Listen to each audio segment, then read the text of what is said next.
I hope you had a very, very restful Thanksgiving holiday. I'm sure it was quite different. I know mine was, but at least we have beautiful weather to be outside in. So thank God for that. Um, so thank you for coming and joining us today for our second public town hall. And we just really wanted to take a look at this year gone by and talk about what we're doing and what we thought we would be doing versus what reality is. And I know we're all struggling with reality and it's not been easy, but as we said back in whenever we had our first one, it seems like a million years ago, we are a resilient organization and that resiliency carries forward to today. So we have a few things that we want to do today, and we've got a very short slide deck with some of our staff leaders who will talk about our programs and what we're doing and how we're addressing COVID-related issues. And then we want to answer your questions. It's going to be really, really casual. So when you have a question, either you can ask it later or you can put it right into the chat box. And then at the end, we will start with a Q&A and we'll just go through your questions and take each one as they come. So when you think of questions, write it into the chat box, and then Krista Morgenthaler is going to be going through those, and we'll get to as many as we possibly can. So to begin with, you know, I think that there's been such an overlay this year on top of Habitat's work. Of, the world is forced to look at different things politically, racially, social and financial justice and everything else. And one of the things that has really hit me a lot, and I've been reflecting a lot on, is the fact that Habitat's work has always been serving the very issues that are on front page news every single day when it comes to racial justice, economic justice, social justice. If you trace Habitat's roots way back to Koinonia Farms back in the 70s, the things they were 60s, they were doing back then were absolutely unprecedented. And it was all in that same vein of social, economic, and racial justice. And so one of the things that I really feel strongly about is that we should be proud of Habitat's history and the work that we do in the communities that we serve. And we should be shouting it from the rooftop. We should be doing more, not less. So with that as a backdrop, I want to get into some of the more specifics. So we have, like I said, a very short slide deck. So Holly, if you want to start that, that would be great. And again, just a reminder, when you have questions, please enter them into the chat box. So this is, I love this slide because everybody is 6 feet apart and very COVID safe environment. If you want to volunteers, many of you have, some of you are in this picture. And this is building our BHC homes down in San Jose. And we continue with that. We're almost done. So slide. So going back, you know, when we look at when March seems like a long time ago, but, you know, everybody, the world was taken abruptly on the 17th when we had to shut everything down. And we did. Both of our offices were shut down, our program services, the vast majority shut down, restores closed, all volunteerism was suspended. But then very quickly, we realized that construction of affordable housing, we were considered an essential service. So we kept building, we never stopped. And then, you know, we missed our volunteers, you guys are the engine, but we knew that we were going to have higher costs and it was going to go slower. And it was more expensive and went slower for sure. But we didn't know at that time what we were going to be doing. But that definition of resilience is over there in the corner. And that's been kind of a mantra for this year. And we've tried to remain as nimble and as responsive to our community's needs as we possibly can. Slide. So when we look now in December, which I can't believe we're in December, we have not only continued our construction work, we've expanded and taken on new challenges. So still, where our 2 administrative offices are closed to the public, we have a few people working in each office, but we have very strict protocols on how many people per floor, and everybody is socially distanced and everything else.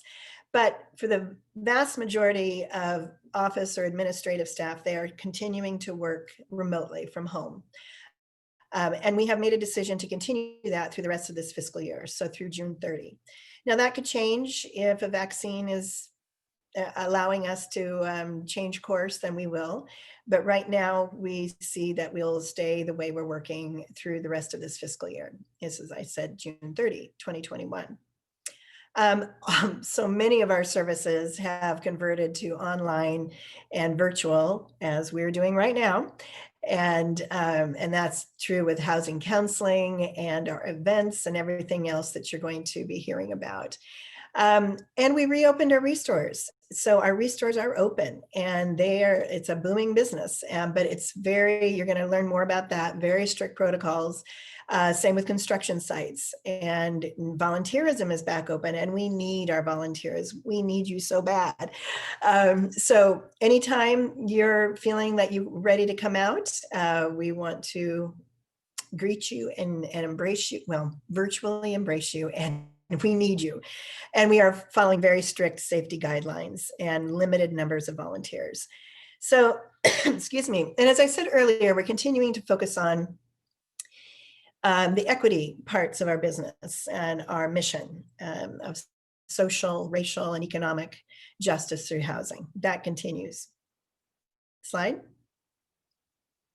So what we're going to do now is kind of look at 6 different programmatic areas, and the leader of each of these areas is going to talk a little bit about what we are doing inside of those. And the first one we're going to go to is client services and financial housing counseling. And Leslie Casto directs this group, and she's the Director of Client Services and Legal Compliance. So Leslie, you want to talk to us about what you guys have been up to?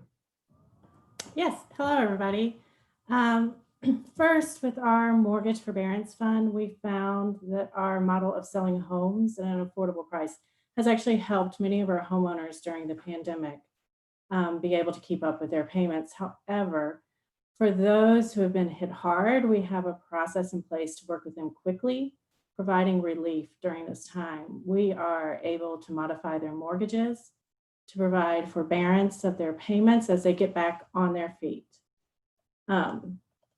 In our housing counseling program, with moving away from in-person appointments and workshops, we have provided more and more virtual opportunities for meetings and education, including online webinars and workshops for our partner organizations. We are in the final stages of launching an online housing counseling platform with EverFi. This will allow clients to participate in our program by taking self-paced educational modules. It will expand our reach and serve more clients in their housing and financial education needs.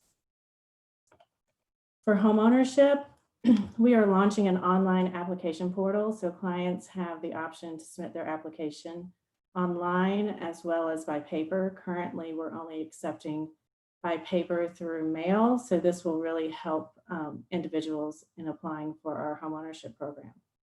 Finally, we have started selection for the buyers at phase 1 of Esperanza Place in Walnut Creek and Pacifica Landing in Bay Point. This includes virtual home visits to assess need for housing and willingness to partner. Our family selection committee will be approving the first group of applicants in December and January. So very exciting news there. With that, I will turn it over to Jen Gray, our Director of Home Preservation, to present updates for her team.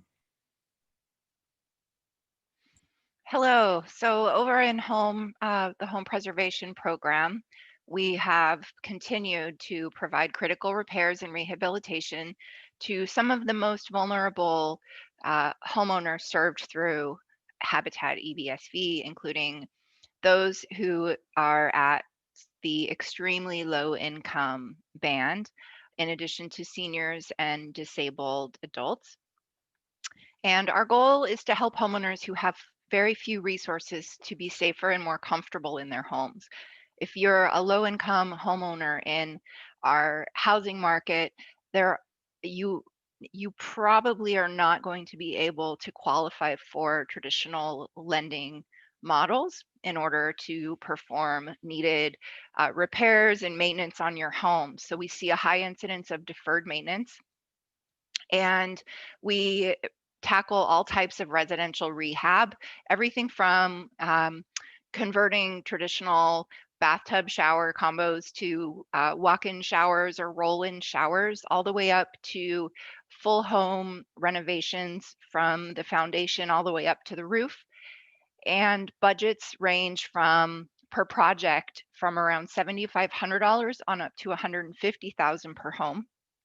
We currently work in all of Alameda County, all of Contra Costa County, and within the city of San Jose. There are a variety of services offered in each of those areas. And our work generally is to prevent displacement and preserve existing affordable housing stock. A home that's been in a family for generations is either going to be maintained and able to stay affordable, or it'll get sold at market rate and leave the affordable housing stock forever. With that, I'm going to turn it over to Rob Simons, Director of Housing Development.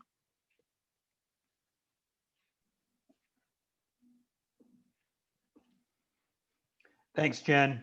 Welcome, everyone. Quick update on the construction, housing development, and emergency housing projects that we are working on throughout our trade area. Needless to say, it's been very challenging building projects during the COVID-19 pandemic, but we have probably been busier than we ever have been working on all of these different things that we've got going on. First and foremost, we have completed our project at Central Commons in the city of Fremont.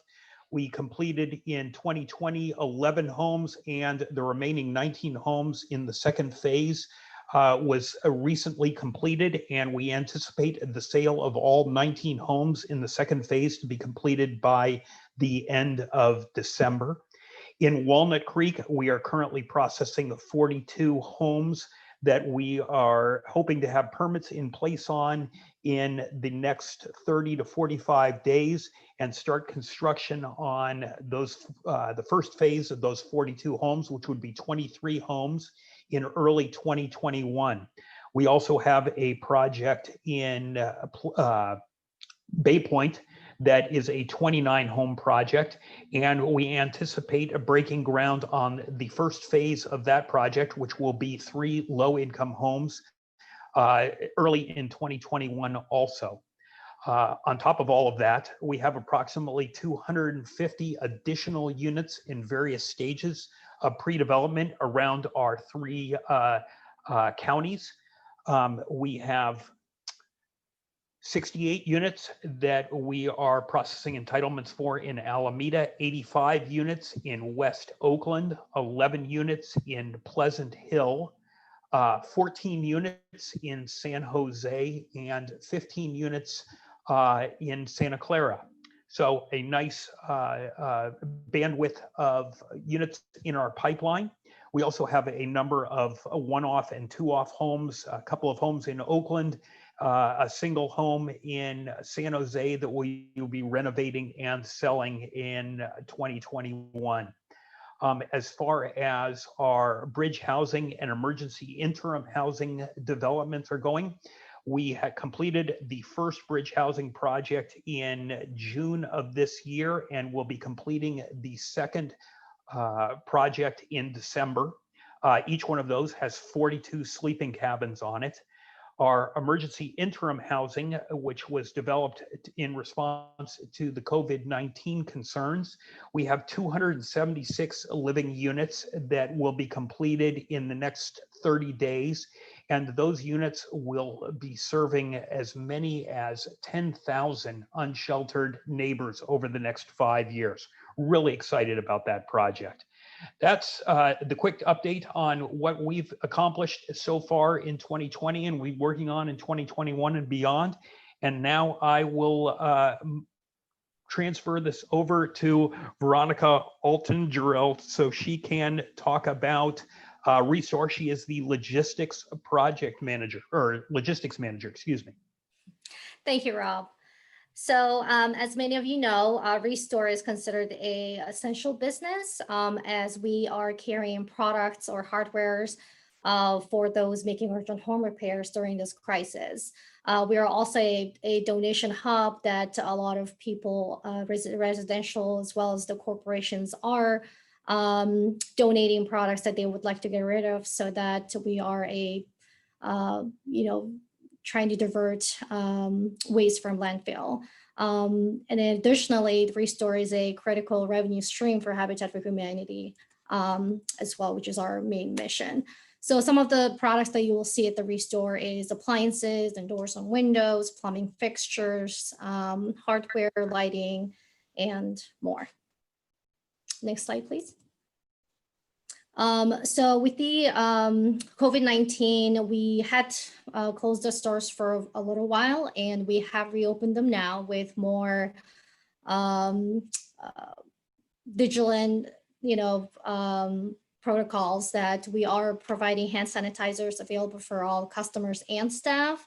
So the hand sanitizer stations are, multiple places within the Restore and the front doors as well.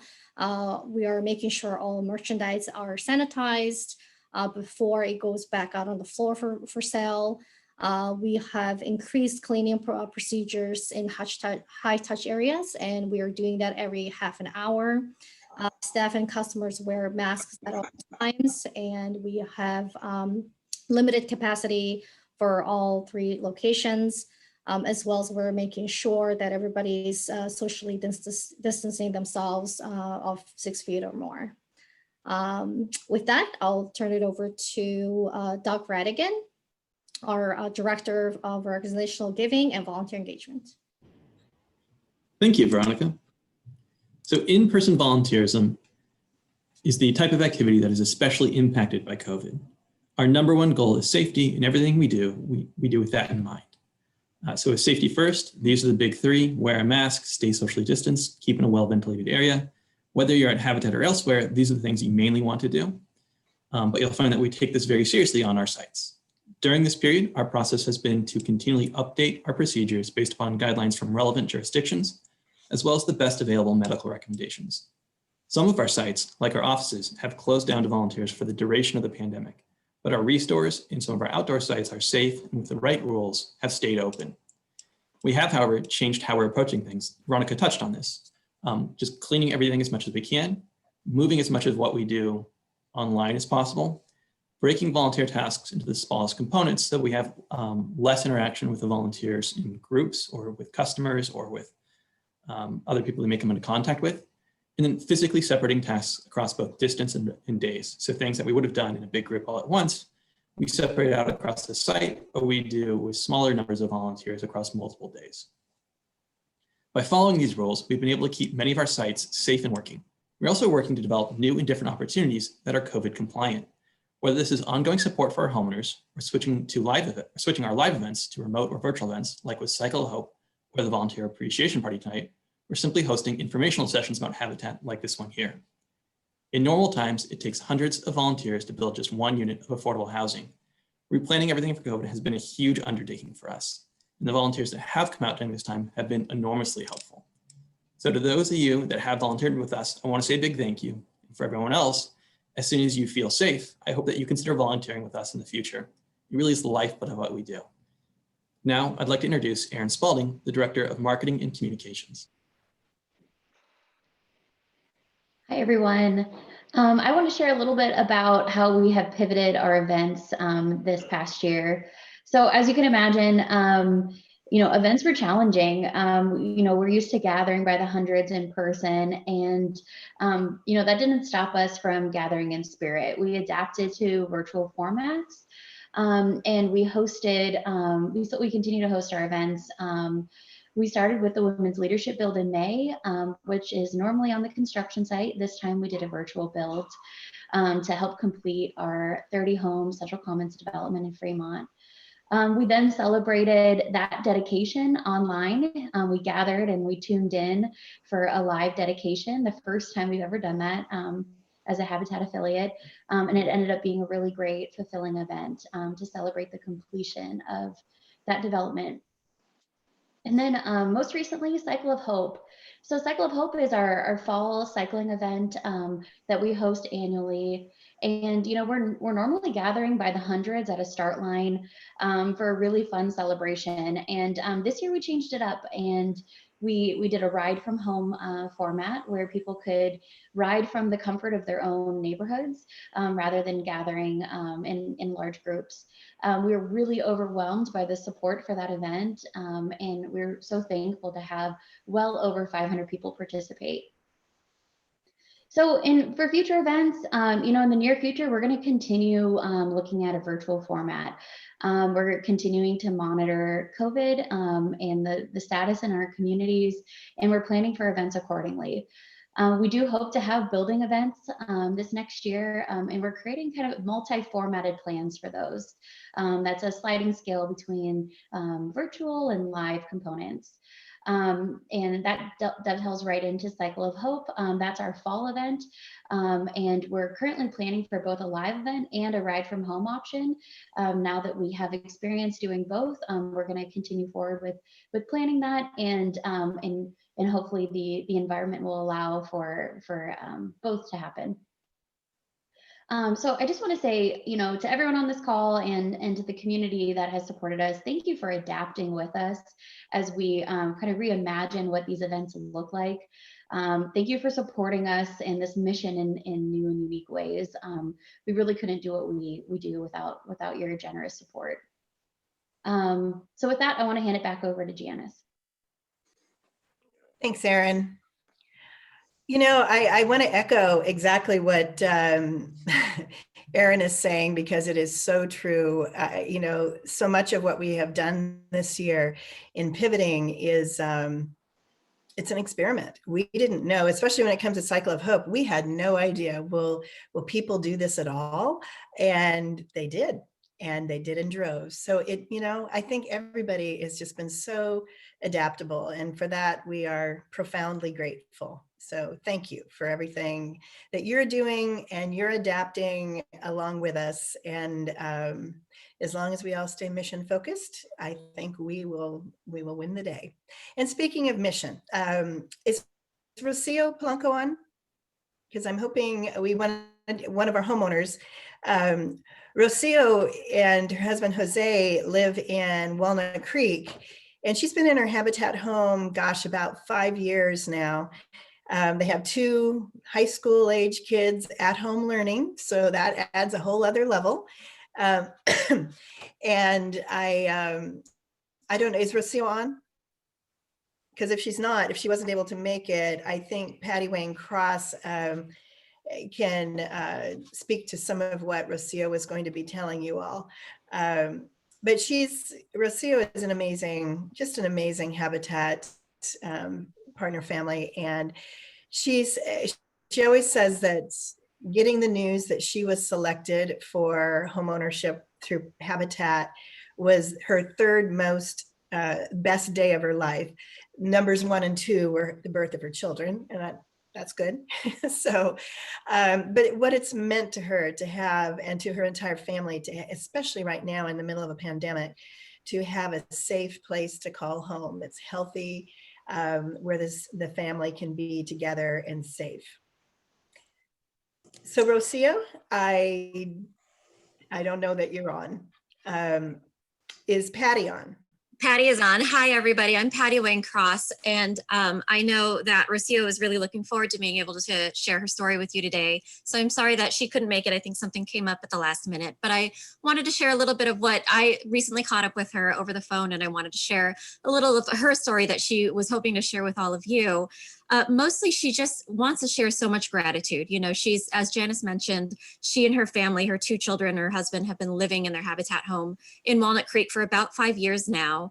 And that in and of itself has been just such a huge piece of stability in her life. You know, she lost her housing back during the 2008 financial crisis and that housing bubble, and just went through a really difficult period of renting and seeing her rent go up, and dealing with struggling with rental instability, and just the constant anxiety of not knowing if she could depend on her housing. And so she said that that was a really difficult and depressing time for her, and it was hard to stay strong for her kids, but she knew that she had to, and she was just constantly looking for an opportunity to regain that stability and be able to give her 2 children that stable home that they could count on. And so when Habitat came along, like Janice says, she refers to it as, you know, the 3rd best day of her life.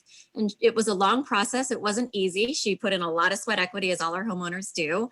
But she was just really grateful for that experience. And I know that even today, she continues to be a wonderful ambassador of our homeownership program to other potential homeowners. She's always spreading the word, trying to bring more people into our work, and that she's really eager to be able to give back and contribute to Habitat's work in the future. Now, specifically to this time of crisis, you know, she actually works for, and has for, I believe, 15, 16 years for the Contra Costa County Crisis Center. And so through her work with the Crisis Center, she hears about so much increased anxiety and housing insecurity, a lot of homeless concern calls in the county, just that she's hearing about every day, just a much higher volume these days through her work. And so not only is she hearing that in the community, but it really helps her to reflect on the gratitude that she has a stable place to come home to. Both she and her husband, Jose, are essential workers. So they're out in the community, you know, keeping things running for the rest of us, while her 2 high schoolers are doing remote learning from home. And so she feels really grateful that her children have a safe place to shelter and to be educated. They have neighbors in their community that they can count on. Her children have people in the community that they know they can call if anything comes up. And so she and her neighbors have really been depending on each other. And it's really brought that community together in this time of crisis. And so she just wanted to share so much thanks to the Habitat community. She says that Habitat is a huge part of everything that she has today, and a huge part of her identity really today as a person. So she wants to share major thanks to all of you for being a part of this work and for helping her family and more families like hers. Thanks, Patty. Yeah, Rocio is amazing, and as is her entire family. And I think that Patty said it well. She just really wanted to say thank you to the entire Habitat community for partnering with them. And she sees every day the value of having a safe and healthy and stable home to have for her family. And they are healthy and strong, which is what we want in the community. Okay, so what we wanted to do now is answer your questions. Like I said, this is very informal, and you can put your questions in the chat.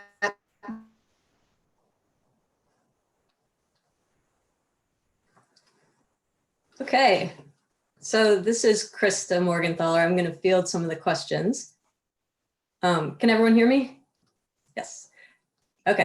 So one of our first questions that came up was in the chat box was, has there been any recorded cases of COVID-19 at any of your construction or retail sites or at any of the events? And actually, we did have 2 instances where either a volunteer or a sub reported they received a positive result.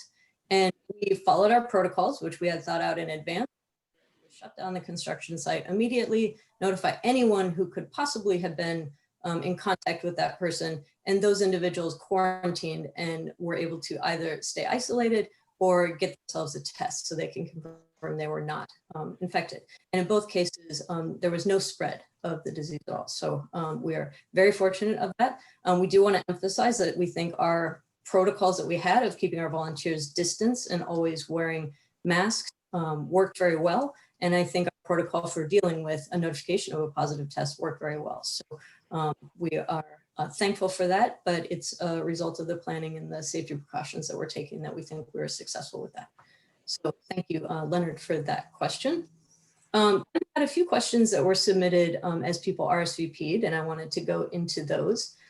Some people were wondering about our projects, if we were going to have more projects in the East Bay and specifically in the Tri-Valley area. and sort of north of the San Jose, so the East Bay area. And Rob, you spoke about our development pipeline and highlighted a few of our projects, but I wonder if you could speak about sort of the various areas where we're looking at projects, and specifically in the Tri-Valley, if we have any prospects there. I'll turn that over to Rob. Yeah, thanks, Krista. Yes, we are constantly looking at any available land, whether it's even zoned correctly or not, in each one of the 3 counties that we do work in. And our business is very cyclical, and we pursue any and all available pieces of property and look at wherever we can develop homes. Right now, we've identified the projects that we have in place, but we do have potential sites in Livermore, Dublin, Brentwood, Milpitas that we are pursuing as we speak. But until we have those pieces of land tied up where we control the destiny of those projects, we really can't discuss the specifics of any developments we're looking at in those areas. Great. Thank you, Rob.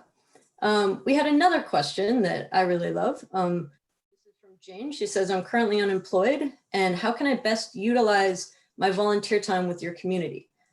She wants to get involved and know she's making a difference. And Doug, you talked about volunteerism. What is the best way to go about getting involved in volunteerism and signing up? Yeah, that's a great question. So on our website, there's a link to all of our volunteer activities, and we're currently looking about a month, 2 months out at this point. So if you find something that is in your area or sort of speaks to you, we urge you to sign up, and that's how we're doing it. So we have an online registration system you can reach through our website. Primarily right now, we're working in San Jose in the South Bay and at our resources, which are located throughout our territory. Great. Thanks, Doug. And then we also had someone interested in applying said, I am a single mommy of 3. How do I apply to the program? And I'm wondering if Leslie can field that question. How do you apply if you want to get involved with Habitat? Yes, so obviously the first step is to submit a pre-application where we look at your credit and income and residency requirements to see if it looks like you would qualify. You can download that online, and soon you'll be able to actually apply online. I also recommend while you're there to read the homeownership section of our website. It includes program guidelines and frequently asked questions. And the biggest favor you can do for yourself is to attend one of our orientations. We have them virtually now, so you can participate and ask questions, and it is a great overview on the process and what to expect during the entire process, from submitting a pre-application all the way to buying a home. Great, thanks, Leslie. And similarly, while I have you, Leslie, how does Habitat provide support to pending homeowners when they're going through the process? Or how does Habitat help homeowners get ready for a successful application? So our housing counseling program started off for that specific purpose, to help people get financially ready for the purchase of a home. And although we've expanded the housing counseling program, that is still a huge focus for us. So if you have questions about, budgeting, or, hey, if I buy this car, what is it going to do to my credit? How might it affect my ability to purchase a home? That's when you call one of our housing counselors, and they will meet with you and talk with you and help you figure out where you are in your finances and what you need to do to be ready to buy that home and stay ready. Great, thank you. We just had one come in from Mike saying, what are the future plans for the Playhouse program? And Doug, I'll let you talk about Playhouse program. Hi, Mike. Yeah, thank you for the question. So the Playhouse program is still active, and we're still building playhouses. We have redesigned our build process to be COVID compliant. So this is, again, the same thing we're doing everywhere, where we spread our activity out, and we have volunteers work on things sort of in smaller groups. There's no risk of infection. But we are still building playhouses. And in fact, we have an annual event called Christmas in the Park that we just completed. And I think last week was when we assembled them, put them up in Cesar Chavez Park in San Jose. And I don't know if you know this, but for Christmas at the Park, we're a partner with them, and they've been doing this for 40 years. And a couple of years ago, they nearly lost all their funding. And we came in and formed this partnership with them, and we're what's allowed them to keep going and keep being successful. So they were very concerned this year that there would be no Playhouse builds. They wouldn't have the funding. They wouldn't be able to put this program on. But fortunately, our partners really stepped up and worked with us to help us redesign how we do this program. So in years past, we would have all gotten together in this big room, built these Playhouses for Christmas in the Park. And this year, what we did was we moved the design process, because these are sort of uniquely designed Playhouses, online. And then when we actually built these, it's just what we're doing everywhere else, where we spread out the actual construction of these Playhouses across multiple days, smaller groups, or a larger physical space. And in that way, we were able to provide the financial support to both keep Christmas in the Park going, but also provide funding to build affordable housing. So the Playhouse program is still going. It's just sort of at a reduced level due to COVID. And we're going to keep that going and sort of hopefully once COVID is over, get back to normal operation. Great, thanks, Doug. And we just had a question saying, how does Habitat for Humanity fit within the scope of state efforts to address homelessness? For instance, hotel, motel repurposing.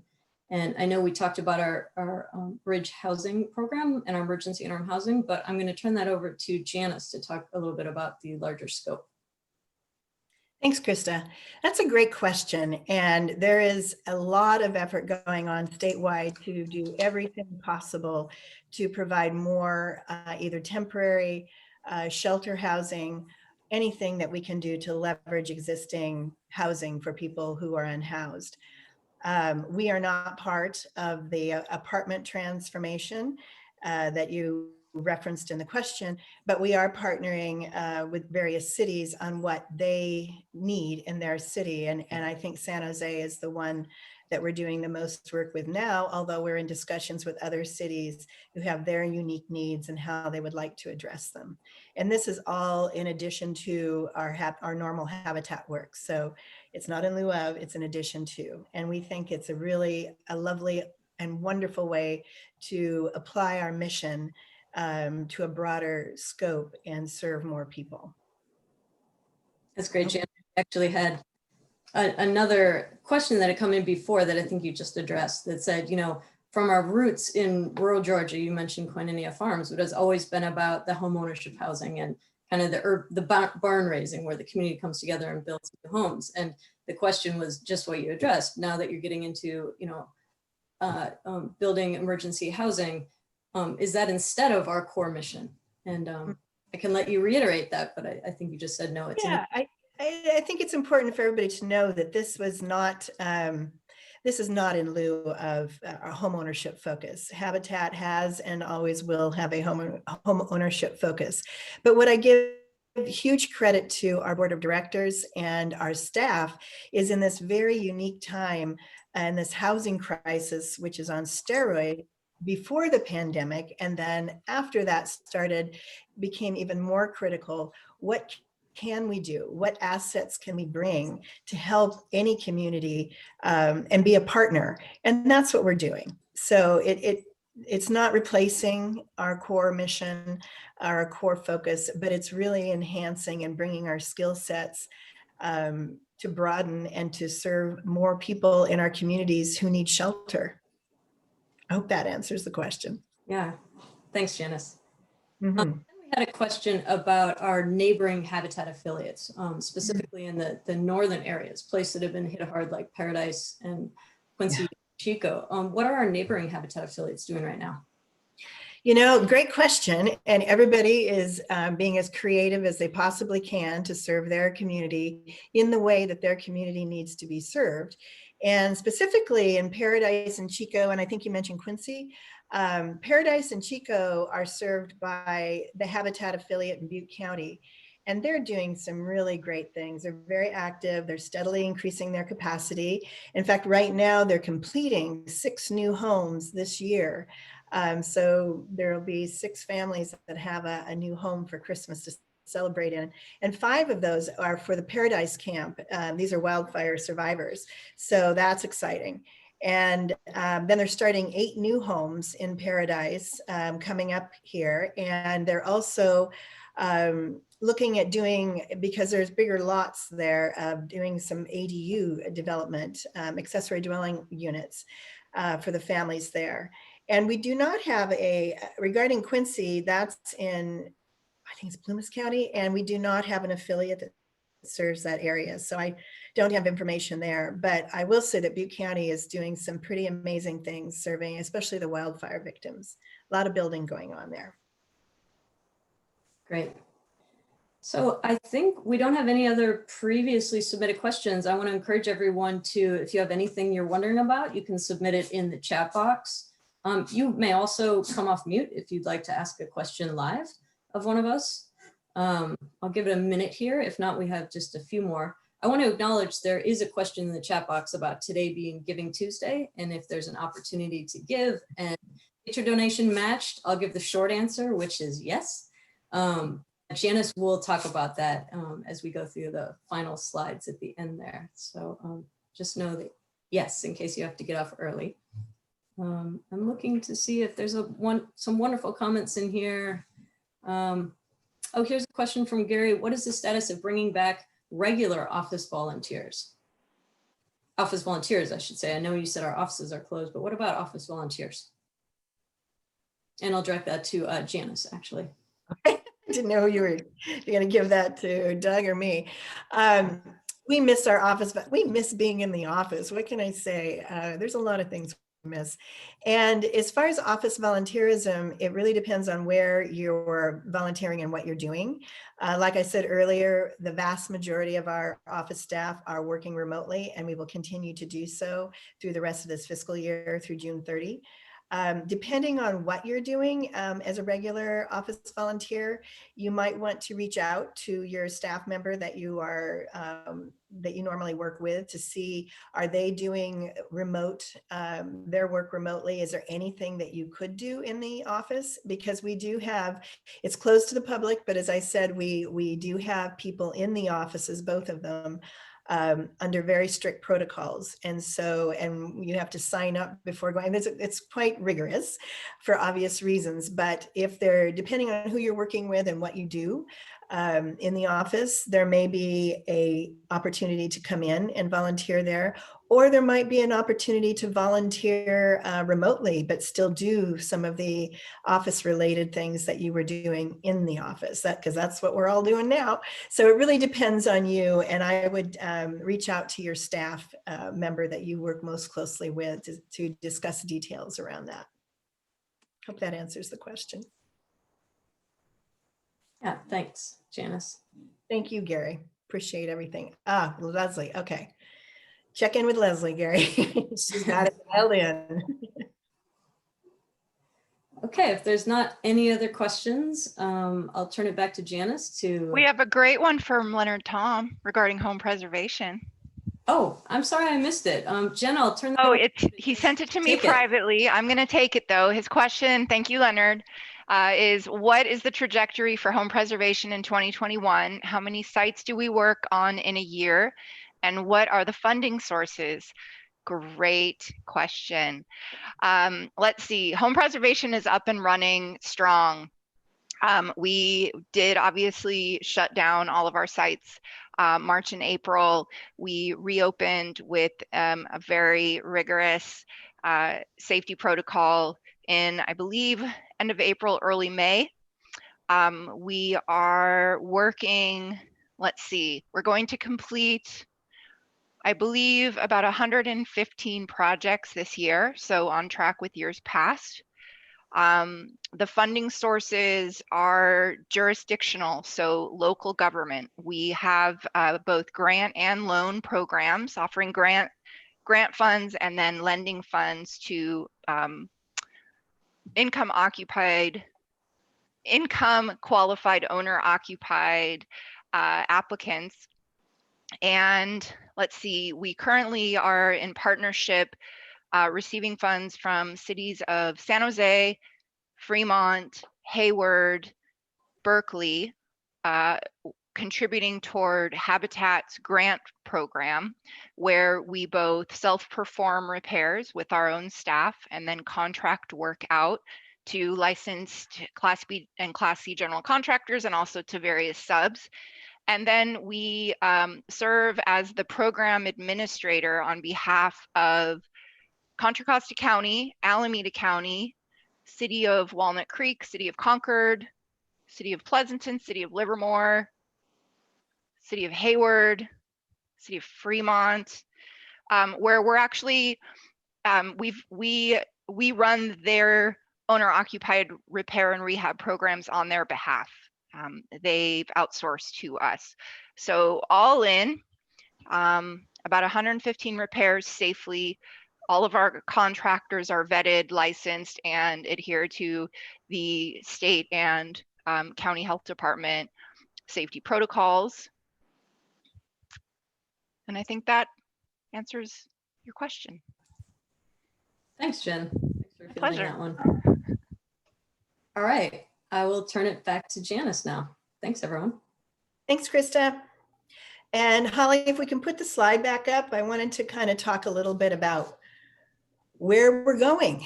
And when we look ahead, we've talked a lot about, how we started this calendar year. Our fiscal year is a July, June. So we're about midway through our fiscal year 21. And as you've heard, we've not backed down. In fact, we've expanded what we're doing. And in this fiscal year, we will serve more than 2,500 people through our work. And I think that's something that we can all be proud of. We have done this with you, in partnership with you, in very creative ways. So I want to give credit to our board of directors and our amazing staff. And of course, all of you, our volunteers. You really are the engine of everything that we do at Habitat.